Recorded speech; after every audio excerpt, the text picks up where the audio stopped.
प्यारे बच्चों, पिछले वीडियो में हमने पढ़ा था बहुलकीकरण की विधियों के बारे में, जिसमें ऋणायनिक बहुलकीकरण जब हम पढ़ रहे थे तो वीडियो कट हो गया था।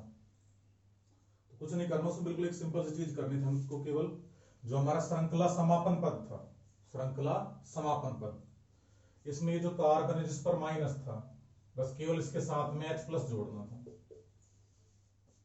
तो इस कार्बन का माइनस और H का प्लस दोनों आपस में बंध बना लेंगे, तो यहां आ जाएगा CH2। तो इस प्रकार से यह अभिक्रिया हमारी संपन्न हो जाएगी, क्योंकि अब इस में कहीं पर भी कोई चार्ज भी नहीं है, तो बहुलक श्रृंखला यहां पर रुक जाएगी आकर के और हमारे बहुलक का निर्माण हो जाएगा। उसके बाद में हम बात करते हैं ऋणायनिक बहुलकीकरण के कुछ उदाहरण के बारे में। तो इसका उदाहरण आ जाएगा बच्चों PVC, polyvinyl chloride, polyvinyl chloride. इसके अलावा इसका उदाहरण आ जाएगा PAN, पॉलीएक्रिलोनाइट्राइल। देखो PVC पॉलीविनाइल क्लोराइड कैसे बनता है, CH2 डबल बॉन्ड CH और यहां जुड़ गया Cl। अब ध्यान दो, देखो Cl है, Cl कैसा ग्रुप है, -I प्रभाव वाला समूह। और मैंने ये बात की थी कि मुख्य श्रृंखला के साथ एक -I प्रभाव वाला ग्रुप जरूर जुड़ा होता है, इसमें ये -I प्रभाव वाला समूह हो गया। इसका नाम होता है विनाइल क्लोराइड। क्या नाम होता है, विनाइल क्लोराइड। तो ये तो एक अलग हो गया पॉलीविनाइल क्लोराइड, इसका एक अलग हो गया विनाइल क्लोराइड। आप क्या करेंगे, ये बंद तोड़ देंगे और दोनों तरफ बंद फ्री करके कितना अणु जोड़ देंगे, N अणु। तो इसका नाम क्या होता है बच्चों, पॉलीविनाइल क्लोराइड। एक बनाना हमको PAN, पॉलीएक्रिलोनाइट्राइल। बस यहां Cl इसके स्थान पर बस केवल Cn आ जाएगा। तो जो हमारा Cn होता है ये -I प्रभाव वाला ग्रुप होता है, इसमें -I प्रभाव होता है, तो इसका नाम क्या हो जाएगा, पॉलीएक्रिलोनाइट्राइल। उसके बाद में हम अब कुछ महत्वपूर्ण बहुलकों के बारे में चर्चा करेंगे।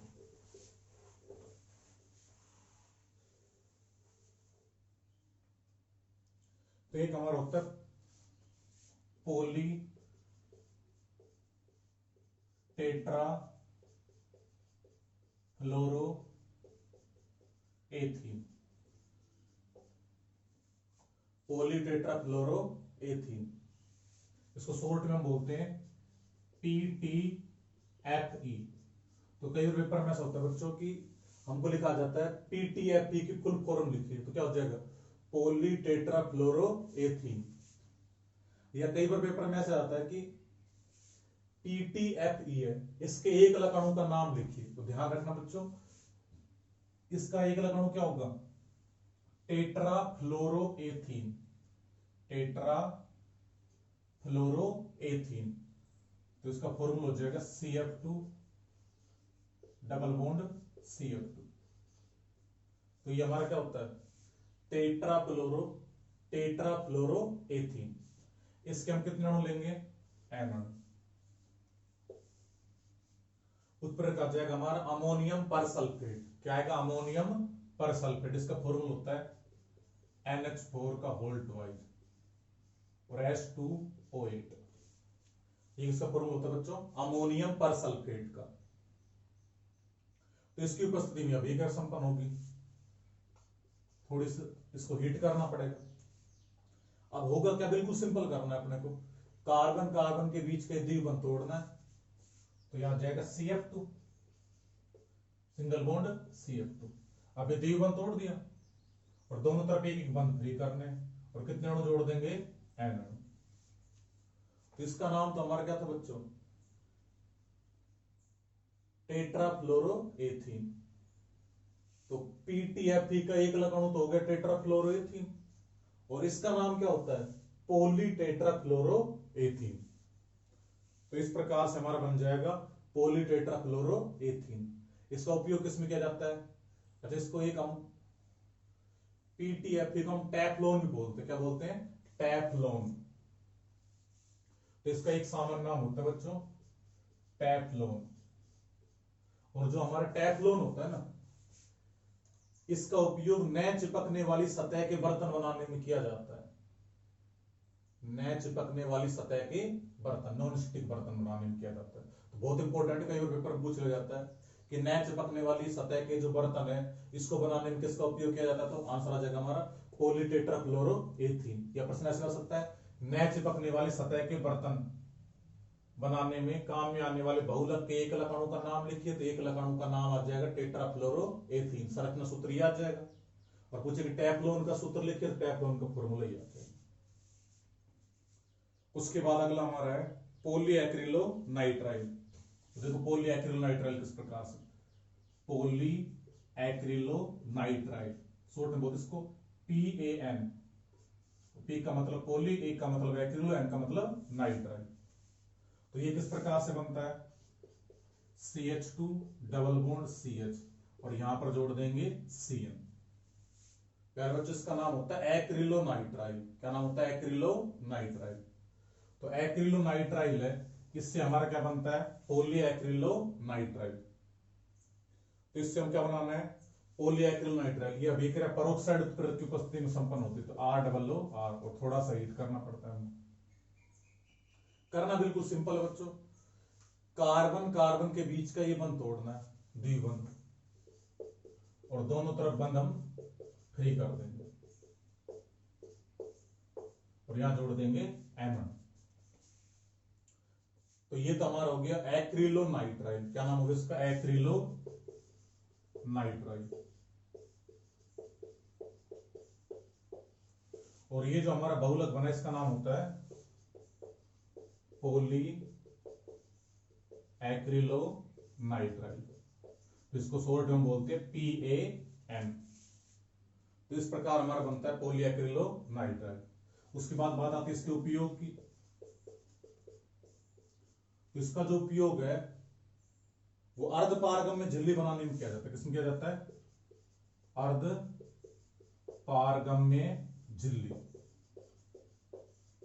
अर्धपारगम्य झिल्ली क्या होती है, ये विलायक के लिए तो पारगम्य होती है और विलय के लिए अपारगम्य होती है। तो ऐसी झिल्ली हमारे क्या कहलाती है, अर्धपारगम्य झिल्ली।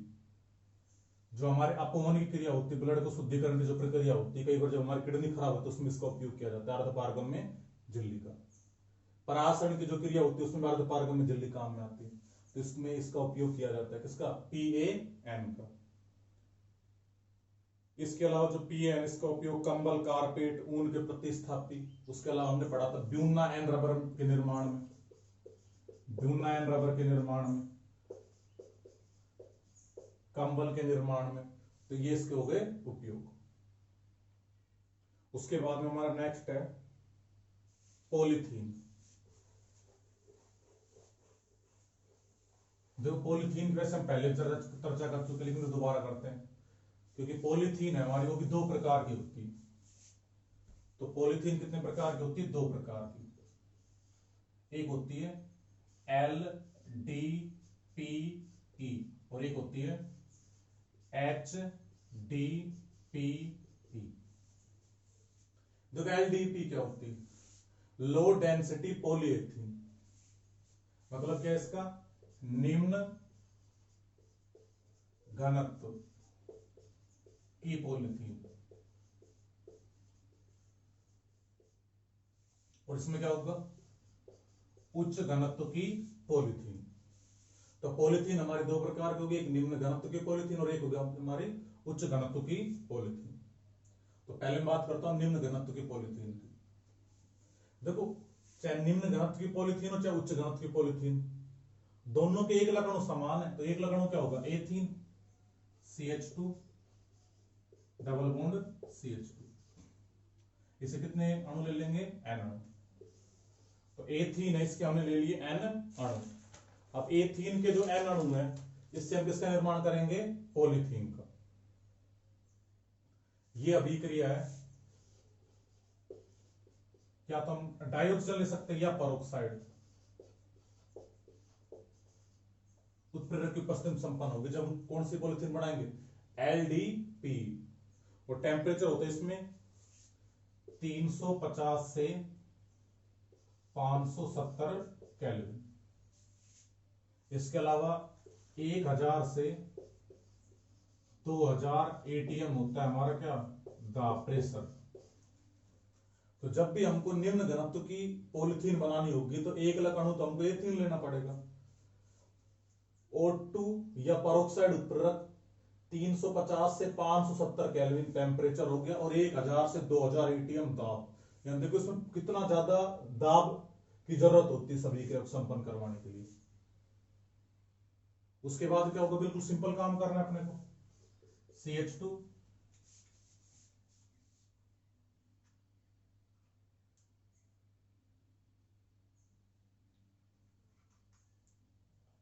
उसके बाद हमारा आ जाएगा CH2 सिंगल बॉन्ड CH2। ये द्विबंध तोड़ दे, दोनों तरफ वैलेंस से फ्री करेंगे और कितने अणु जोड़ देंगे, एन अणु। तो ये तो हमारे क्या हो गए, एथीन, और ये हमारे क्या बन गई, पॉलीथीन। और पॉलीथीन भी कैसी, निम्न घनत्व की पॉलीथीन। तो जो हमारी संपीड़ित बोतलें, यानी कि जो आसानी से पिचक जाती है, जो बिस्लरी वगैरह जो वाटर आती है, इनकी जो बोतलें होती हैं, लचीले पाइप होते हैं, उनमें किसका उपयोग किया जाता है, निम्न घनत्व की पॉलीथीन का। इसके अलावा जो हमारी पारदर्शी पॉलीथीन होती है वो सामान्यतः निम्न घनत्व की पॉलीथीन ही होती है हमारी। तो नाम से स्पष्ट है, निम्न घनत्व पॉलीथीन मतलब जिसका घनत्व कम हो। मतलब घनत्व कम मतलब जो इसके जो मॉलिक्यूल है वो दूर दूर है, अणु है वो दूर दूर है जिससे मिलकर बनी हुई है। जब अणु दूर दूर है तो घनत्व अपने आप ही कम है इसका। तो एथीन से हमने बनाई पॉलीथीन, वो भी कैसे, निम्न घनत्व की पॉलीथीन। तो इसमें ये जो एथीन है ये हमारे इतने ज्यादा उपयोगी नहीं थी, ये कोई अगर हमको भारी सामान लेकर के जाना है तो ये पॉलीथीन वहां पर काम में नहीं आती थी, ये फट जाती थी उस समय। तो एक वैज्ञानिक, दो वैज्ञानिक थे सॉरी, एक तो था जिगलर और एक था नट्टा। तो जिगलर और नट्टा ने एक प्रयोग किया, जिगलर और नट्टा नामक वैज्ञानिक ने एक प्रयोग किया। उन्होंने क्या किया, ये जो पॉलीथीन है टेम्परेचर तो लगभग इतना ही था, या अगर मैं एग्जैक्ट टेम्परेचर की बात करूं तो इसमें जो टेम्परेचर था हमारा वो था 333 से 473, 300 चलो यहां लग 333 से 473 केल्विन तो टेम्परेचर रखा उसने। और जो हमारा दाब था उसको घटाकर उसने कर दिया 6 से 7 एटीएम, 6 से 7 एटीएम। अब देखो एक तो 1000 से 2000 एटीएम हमको दाब करना चाहिए, कितना ज्यादा दाब करना पड़ता था यहाँ पर, उसने क्या कर दिया, मात्र 6 से 7 एटीएम कर दिया दाब। और इस दाब को 6 से 7 एटीएम करने के लिए जिगलर नट्टा जो वैज्ञानिक थे, एक जिगलर और एक नट्टा, उन्होंने क्या किया, एक उत्प्रेरक का उपयोग किया जिसका फॉर्मूला क्या था, TiCl4 प्लस में C2H5 का होल थराइज Al, यानी कि टाइटेनियम टेट्राक्लोराइड। अब देखो C2H5 का नाम क्या होता है, एथिल कितने हैं, 3, तो ट्राई एथिल एल्यूमिनियम। तो उसने क्या किया, जिगलर और नट्टा ने एक प्रयोग किया, उन्होंने जो अभिक्रिया 1000 से 2000 एटीएम दाब पर संपन्न हो रही थी उसमें दाब घटाकर 6 से 7 एटीएम कर दिया और टेम्परेचर भी डाउन किया उसने। लेकिन उसने क्या किया, एक विशिष्ट उत्प्रेरक डाला जिसको उन्होंने खुद के नाम पर ही दे दिया, उन्होंने जिगलर नट्टा उत्प्रेरक। कौन सा उत्प्रेरक, जिगलर नट्टा उत्प्रेरक, या कई बुकों में इसको तसिंगलर नट्टा उत्प्रेरक भी बोलते हैं, जिसका फॉर्मूला क्या होता है, TiCl4 प्लस में C2H5 का होल थराइज Al। तो दोनों निम्न और उच्च घनत्व की पॉलीथीन में अंतर क्या था, इस उत्प्रेरक का अंतर है।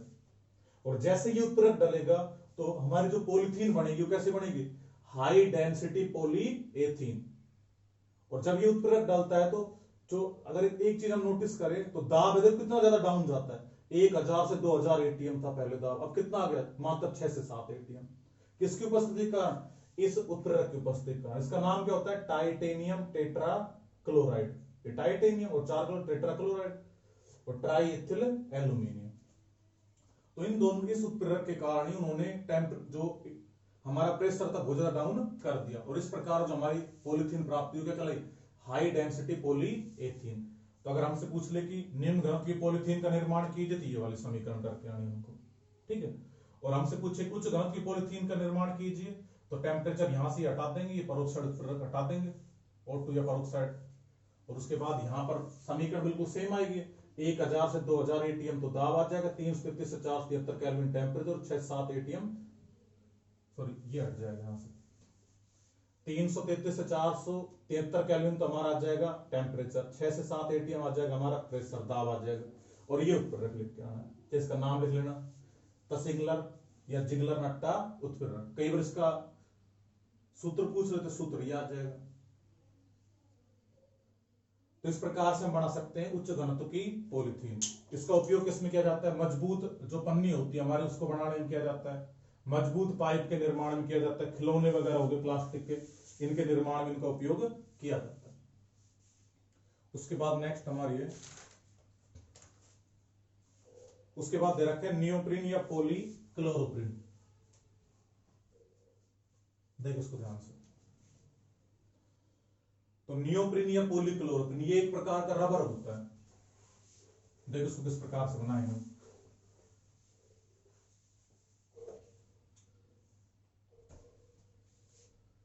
CH2 double bond C,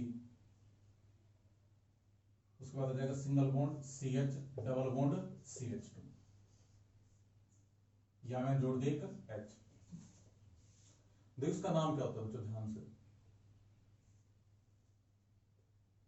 4 carbon निकले आ जाएगा ब्यूट और 1,3 डाइईन, और जब 2 द्विबंध होते नाम क्या होता है? 4 कार्बन निकले ब्यूट, तो ब्यूट लिख करके लिखते हैं ब्यूटा, और द्विबंध कितने पर? 1 पर और 3 पर, तो ब्यूटा 1,3 डाइईन। इसका नाम होता है बच्चों ब्यूटा 1,3 डाइईन। तो ये तो हमारा हो गया ब्यूटा 1,3 डाइईन। अब हम क्या करें, ये H हटा करके, ये जो H हमको दिखाई दे रहा है इसको हटा करके अगर हम Cl जोड़ दें, क्या जोड़ दें? Cl, तो यहां मैंने जोड़ दिया Cl। जब H हटा करके हम इसके स्थान पर Cl जोड़ते हैं, क्या जोड़ते हैं?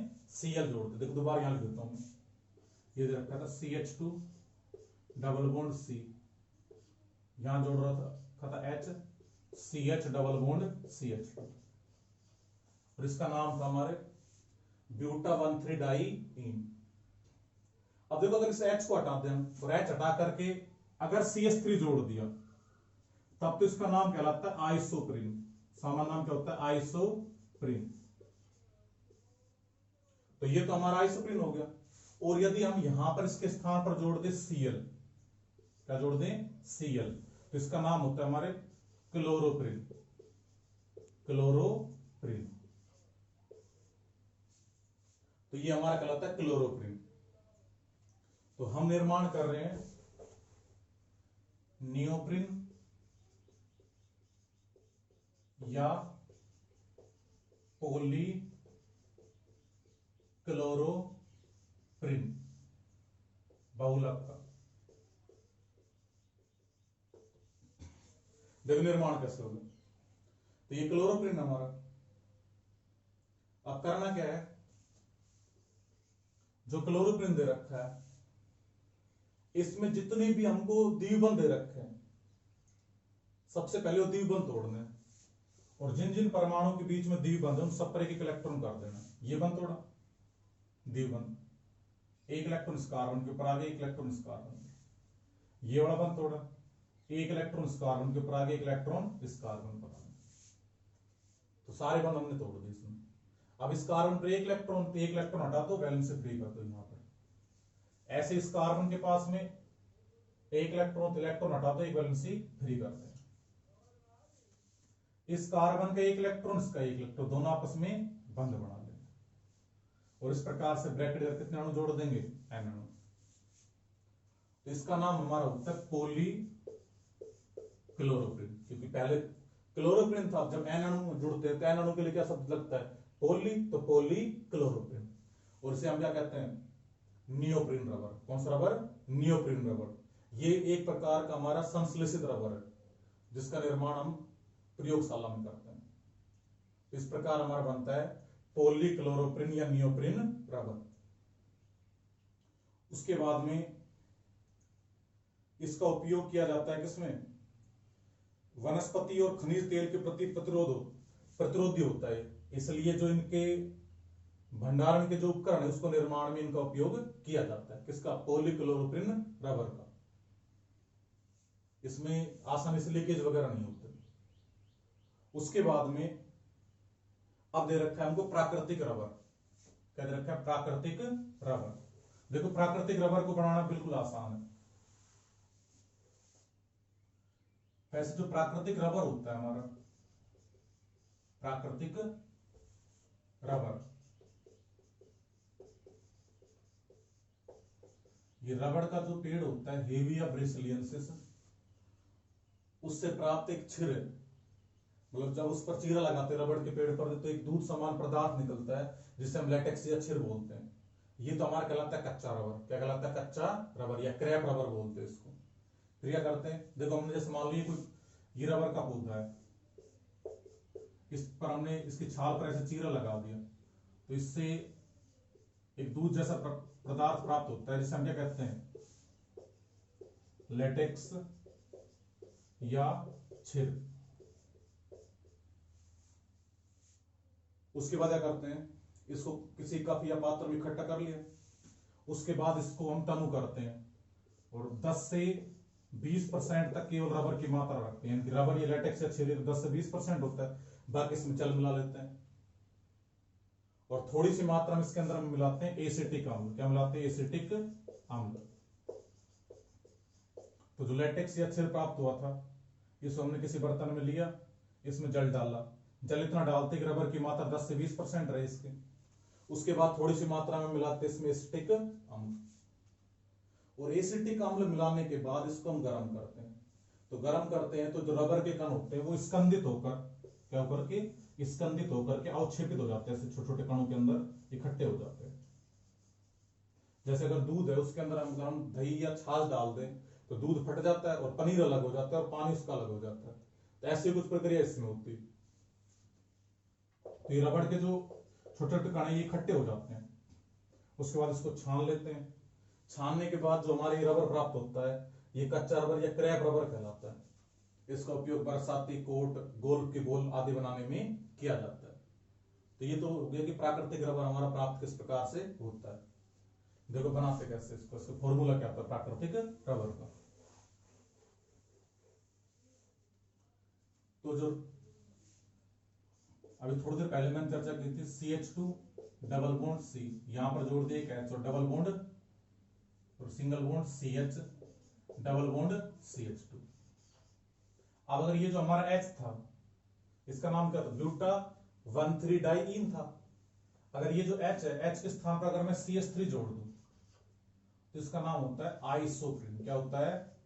आइसोप्रीन। और जो हमारा प्राकृतिक रबर होता है उसका जो एकलक अणु होता है वो आइसोप्रीन ही होता है। क्या होता है? आइसोप्रीन। तो आपसे पूछ ले कि प्राकृतिक रबर है उसके एकलक अणु का नाम क्या होता है? आइसोप्रीन। और परोक्साइड उत्प्रेरक की उपस्थिति में हीट द्वारा मुक्त मूलक बहुलकीकरण द्वारा इसका निर्माण होता है। किसका? प्राकृतिक रबर का। तो ये हमारा आइसोप्रीन हो गया। अब करना क्या है? बिल्कुल सिंपल काम करना है हमको। जितने भी हमको द्विबंध दिखाई दे रहे हैं ये द्विबंध तोड़ने।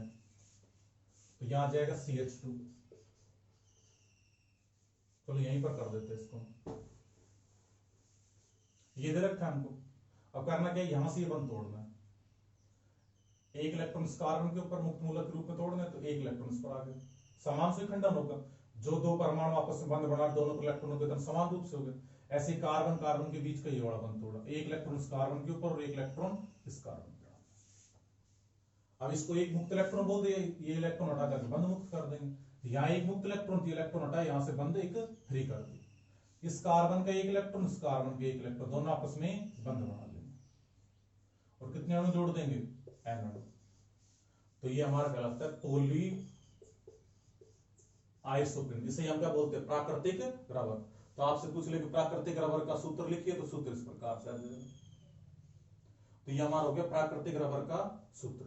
तो प्राकृतिक रबर है वो आइसोप्रीन का बहुलक होता है। आइसोप्रीन हो गया उसका एकलक अणु। इससे पहले जो मैंने बनाया था वो प्राकृतिक रबर का था क्या? एकलक अणु। अब हमको क्या करना है? हमसे पूछ ले कि रबर की संरचना बनाइए। देखो संरचना किस प्रकार से बनाए। सबसे पहले इसमें नंबरिंग करता हूं मैं 1 2 3 4। तो अगर हम ध्यान दें तो दूसरे और तीसरे कार्बन के बीच में द्विबंध है, तो मैं इन दो कार्बन को लिखता हूं, देखो ध्यान से, C डबल बॉन्ड C, दूसरे और तीसरे कार्बन के बीच में आ गया द्विबंध। अब इस कार्बन के साथ में एक CH2 जुड़ा हुआ है, तो यहां आ गया CH2, ये वाला CH2, ये बंद फ्री कर दे। मैं देखिए इस कार्बन की बात कर रहा हूं, तो इस कार्बन के साथ एक CH2 था, CH2 जोड़ दिया, एक CH3 है तो यहां आ जाएगा एक CH3। देखो इस कार्बन के साथ में एक H और एक क्या है CH2, तो एक तो मैंने जोड़ दिया H और एक जोड़ दिया CH2। देखो ध्यान देना, इस कार्बन के साथ एक CH2, फिर CH2 आ गया, एक CH3, एक CH3 आ गया। दूसरा कार्बन ये वाला जिसके बीच में द्विबंध था, एक इस साथ H जुड़ा होता है, H आ गया, एक क्या है CH2, तो CH2 आ गया। अगर हम ध्यान दें तो इसमें जिन दो कार्बन के मध्य द्विबंध, उन दोनों कार्बन के साथ जुड़ने वाले CH2 समूह दोनों एक डायरेक्शन में, दोनों एक तरफ है, तो ये हमारा रूप कौन सा कहलाता है, समपक्ष। कौन सा कहलाता है, समपक्ष।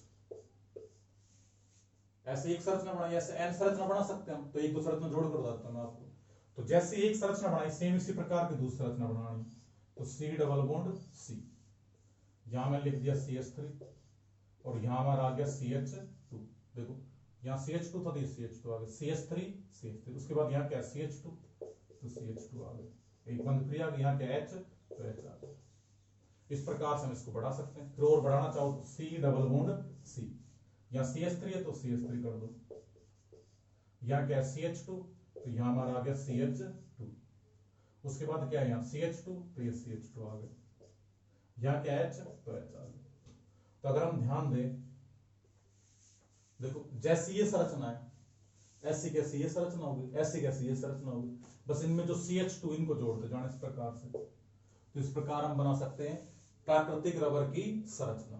तो प्राकृतिक रबर होता है वो आइसोप्रीन का समपक्ष समावयवी होता है। कैसा, समपक्ष समावयवी। एक होता है विपक्ष रूप, कौन सा होता है, विपक्ष रूप, प्राकृतिक रबर का विपक्ष रूप, जो हमारा कहलाता है गट्टा पारचा रबर। ध्यान रखने, गट्टा पारचा है, गट्टा पारचा रबर। तो गट्टा पारचा रबर को हम किस प्रकार से बनाते हैं, तो विपक्ष रूप बनाना है, तो ये हमारा प्राकृतिक रबर था, तो इसका विपक्ष रूप बनाते पहले हम। देखो पॉलीआइसोप्रीन का विपक्ष रूप, तो यहां से बंद में हटा दो, एक अणु को बना लेते विपक्ष। देखो बाकी सारे इसी प्रकार बने। ये CH2 है, इसको मैं नीचे की तरफ कर दिया और ऊपर कर दिया मैंने H। देखो अब अगर हम ध्यान दें तो समान समूह CH2 एक दूसरे के विपरीत जुड़े हुए, ऐसे परिवर्तन इसमें कर दो केवल, तो CH2 नीचे की तरफ आ गया और H आ गया ऊपर की ओर। यहां भी CH2 नीचे की तरफ आ गया और H आ गया ऊपर की ओर। देखो ध्यान से, जैसी ये संरचना है सेम इसी प्रकार की, देखो CH2 CH2, CH3 CH3, H H, CH2 CH2, ऐसे सेम। अब देखो बस केवल CH2 को जोड़ना है, तो ये CH2 और ये CH2 दोनों आपस में बंध बना लेंगे, यहां से ये CH2 का बंध और एक यहां से, ये दोनों आपस में बंध बना लेंगे। तो इस प्रकार से हमारा जो विपक्ष रूप है कौन सा बना कहलाता है, गट्टा पारचा रबर कहलाता है। तो इस प्रकार से हम जो समपक्ष और विपक्ष रूप है इन दोनों का नाम भी ध्यान रखना है। एक तो समपक्ष रूप तो कहलाता है हमारा प्राकृतिक रबर, और विपक्ष रूप क्या कहलाता है, गट्टा पारचा रबर। तो तुमसे पूछ ले गट्टा पारचा रबर है वो आइसोप्रीन का समावयवी है, तो विपक्ष। अब अगले वीडियो में बच्चों बात करेंगे वल्कनीकृत रबर के बारे में। धन्यवाद।